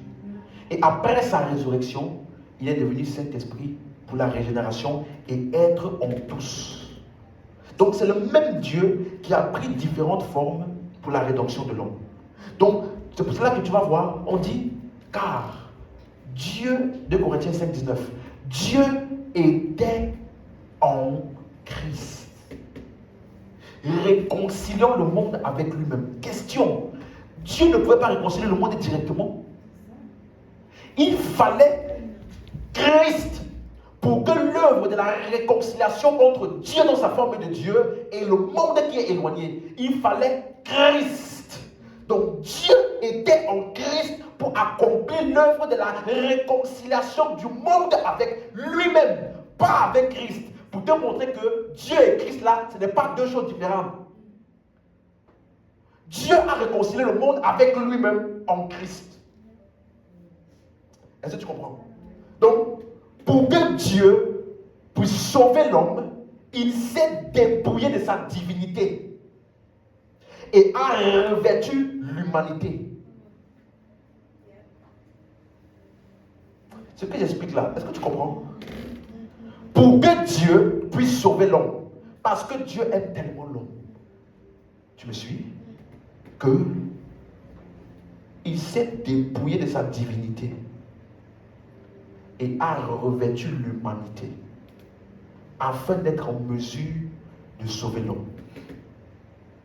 Donc l'humanité de Dieu là, c'est ça qu'on appelle Christ. Est-ce que tu suis? Philippiens 2 verset 6. Allons-y.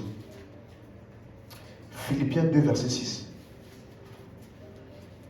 Tous les gens qui ont des problèmes avec Jésus est Dieu, Jésus est fils de Dieu, Jésus est Dieu, il faut les donner ce verset-ci. S'il arrive à ne pas comprendre ce verset, change de personne. Non, je te dis. Parce qu'il n'y a pas de verset aussi clair que celui-ci pour expliquer qui est Jésus. Dans ce sens-là, fils de Dieu, Dieu et autres. Regardez ce qu'il dit. Philippiens 2, verset 6. Verset 5 même. Ayez en vous les sentiments qui étaient en Jésus-Christ. Ça, c'est un des versets. J'ai donné ça à un musulman dernièrement. Il avait du mal. Il commence à donner des théories, d'expliquer. C'est clair. On dit quoi? Ayez en vous les sentiments qui étaient où? En Jésus. Verset 6. Lequel, existant en forme de Dieu. Donc, première chose à savoir, Jésus existait en forme de quoi? De Dieu. Donc, le jour où on a vu Christ qui est sorti du ventre de Marie, ce n'est pas ce jour-là qu'il a commencé à exister. Il existait déjà en forme de Dieu. Qu'est-ce qu'il a fait? Il n'a pas regardé comme une proie à arracher d'être, comment? Égal avec Dieu. Comment tu peux lire ça et après tu commences à douter? Sauf si tu es de mauvaise foi. Donc, il existait en forme de Dieu et était égal à Dieu. Donc, Jésus est Dieu. Tu as suivi? Mais je n'ai pas fini. Je n'ai pas dit Jésus est Dieu et puis je m'arrête là. Je n'ai pas fini. Verset 6. Verset 7, pardon. Mais, il s'est dépouillé lui-même en prenant une forme de serviteur, en devenant semblable. Donc, Jésus, écoute bien ce que je vais dire maintenant, est Dieu qui s'est dépouillé de Dieu pour revêtir l'homme et venir sur la terre en tant que Christ et a pris sur lui tous les châtiments de l'humanité pour sauver l'homme. Donc qui est Jésus? Jésus est Dieu qui s'est fait homme. Et il a paru comme un, on dit quoi? Comme un simple homme. Donc ça veut dire que mais Jésus a dit en ce qui concerne les temps et les saisons et les moments, le jour du Seigneur, personne ne sait. Ni même le Fils ne sait. Seulement le Père, il le sait. Alors quelqu'un demandait, donc votre Jésus là, il ne sait pas tout. Il dit, tu n'as pas bien compris qui est Jésus. Il est Dieu qui s'est fait homme. En tant qu'homme, il ne sait pas tout. En tant que, écoute bien, en tant qu'homme, il est mort. Dieu ne meurt pas. Donc, pour pouvoir mourir, Jésus s'est dépouillé de Dieu et a pris le corps humain pour être en mesure de mourir pour les péchés des hommes. Donc, en tant qu'homme là, il fonctionnait comme un homme. Il avait faim, il était fatigué, il dormait. Ça là, il a été tenté. Dieu ne peut pas être tenté. Donc, Jésus est Dieu qui s'est dépouillé de Dieu pour devenir homme à cause de l'homme. Donc, quand il parle en tant qu'homme, ne fais pas l'erreur de t'arrêter à l'homme là. T'as compris? Jésus dort. Oui. Est-ce que Dieu dort? Non. Mais pourquoi Jésus peut dormir? Il s'est dépouillé de Dieu pour devenir homme, pour pouvoir mourir. Voilà pourquoi quand il est ressuscité, il n'est pas ressuscité parce qu'il était Dieu. Non. Le fait qu'il puisse sortir de la mort là, ce n'est pas parce qu'il était Dieu. Il a fait ce qu'il faut pour sortir de la mort. Il a déclaré la parole de Dieu, qui est la vie de Dieu. Jésus a dit quoi? Les paroles que je vous dis sont comment? Esprit et vie.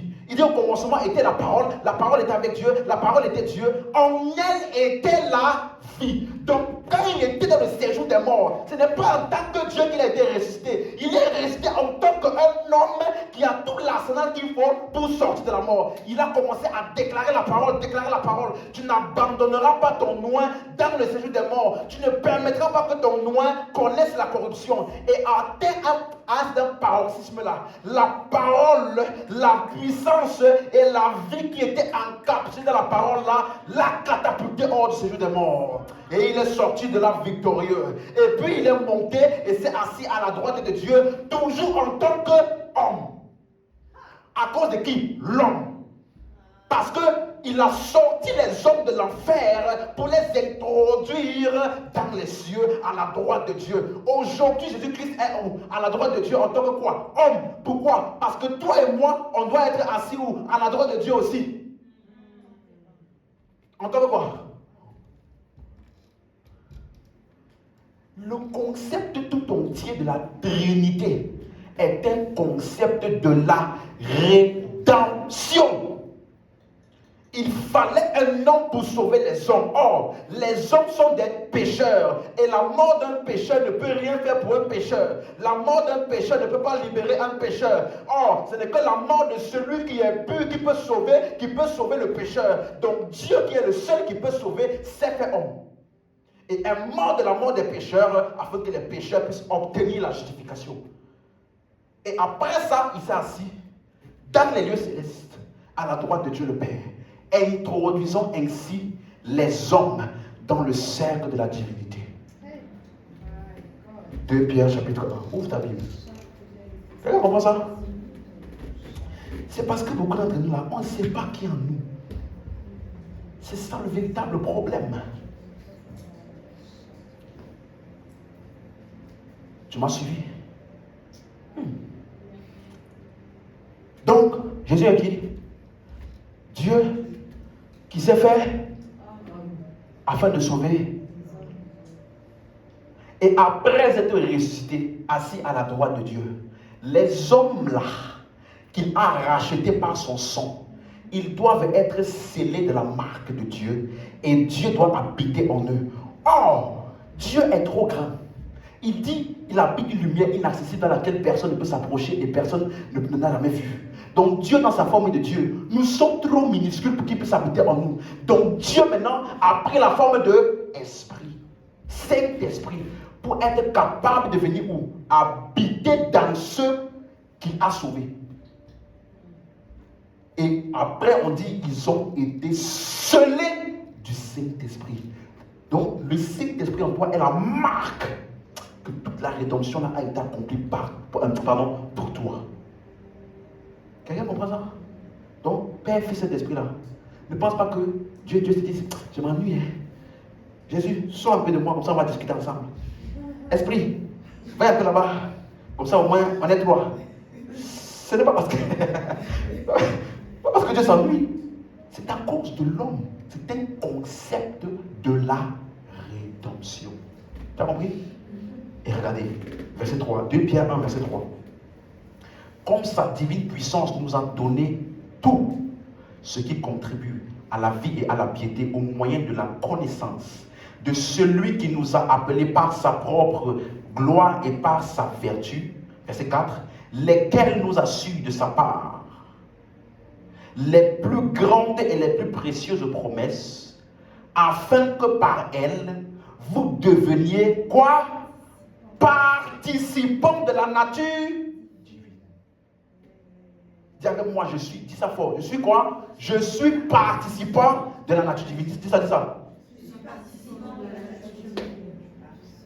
Ça veut dire qu'aujourd'hui, tu as été introduit dans la nature et l'expérience de la divinité. Voilà pourquoi on dit, ils peuvent boire un breuvage mortel et cela ne leur fera aucun mal. Paul a été mordu par un serpent. Sans prière, rien ne s'est passé. Est-ce que tu sais qui tu es? Pourquoi? Pourquoi ça s'est passé? Parce que nous, suis-moi, la Bible dit, nous portons ce trésor dans des vases de terre, afin que cette grande puissance soit attribuée à Dieu et non pas à nous. Donc, en chacun de nous là, tu as l'immortalité tabernaclée dans ton corps mortel. Mordu par le serpent, rien ne se passe. Parce que tu es conscient que tu as le trésor là en toi. Ne fais jamais l'erreur de laisser quelqu'un te définir par ton apparence physique. C'est un vase de terre, mais le contenant là est une grande puissance. Tu as compris ça? Dis avec moi, dis à ton voisin, ne fais pas l'erreur de me regarder à mon apparence physique pour déterminer qui je suis. Parce que ce que je transporte, c'est la vie de Dieu en moi. Je transporte l'immortalité dans mon corps mortel. Tu as compris ça?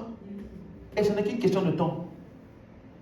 Un de ces jours, au son de la trompette, ce que nous sommes sera finalement pleinement manifesté. On appelle ça la révélation des fils de Dieu. Et la preuve que c'est ton partage, c'est la guérison physique.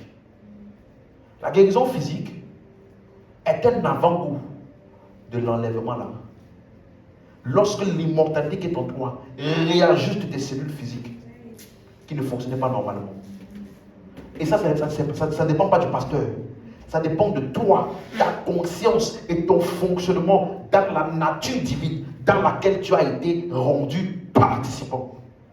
C'est une nature qui est incorruptible, au-dessus du péché, au-dessus de Satan, au-dessus des circonstances. La Bible dit, quiconque est né de Dieu ne pratique pas le péché parce que la semence de Dieu demeure en lui. Il ne peut pas pécher parce qu'il est né de Dieu. Donc à chaque fois que tu commets une action de péché, la semence de Dieu qui est en toi te donne un signal.